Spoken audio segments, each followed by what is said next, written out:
زندگی میں کبھی مایوس مت ہونا، کیونکہ یہ مایوسی آپ کو اللہ سے بہت دور کر دیتی ہے۔ ہمیشہ پر امید رہیں، اور یہ تو قرآن میں بھی اللہ تعالیٰ نے فرمایا ہے کہ تم مجھے ویسا ہی پاؤ گے جیسا میرا گمان کرو گے۔ یہ سب کچھ ہم پڑھتے تو ہیں لیکن سمجھتے نہیں۔ تم جانتے ہو کہ حضرت موسیٰ کے پیچھے فوج لگی ہوئی تھی، تب اللہ نے کیوں سمندر کو 2 حصوں میں بانٹ دیا؟ تم جانتے ہو کہ حضرت ابراہیم کو آگ میں جانے کا حکم دیا گیا تو کیوں اس نے آگ کو ٹھنڈا کر دیا؟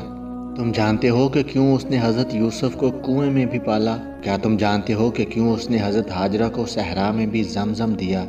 کیوں حضرت یونس کو مچھلی کے پیٹ میں بھی محفوظ رکھا؟ کیوں حضرت زکریا کو عمر کے آخری حصے میں بھی اولاد سے نوازا؟ ان سب میں صرف ایک چیز مشابہ تھی، اور وہ تھا یقین۔ ان میں سے کسی نے بھی ہمت نہیں ہاری۔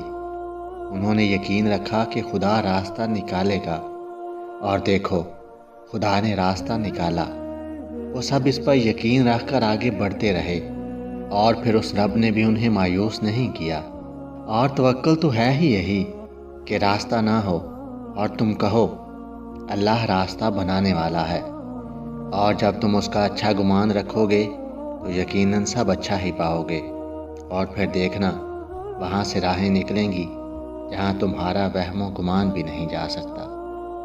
اللہ تعالیٰ سے دعا ہے کہ آپ کی تمام دعاؤں کو قبول فرمائے اور آپ کے لیے آسانیاں پیدا فرمائے۔ ہمیشہ خوش رہیے اور سلامت رہیے۔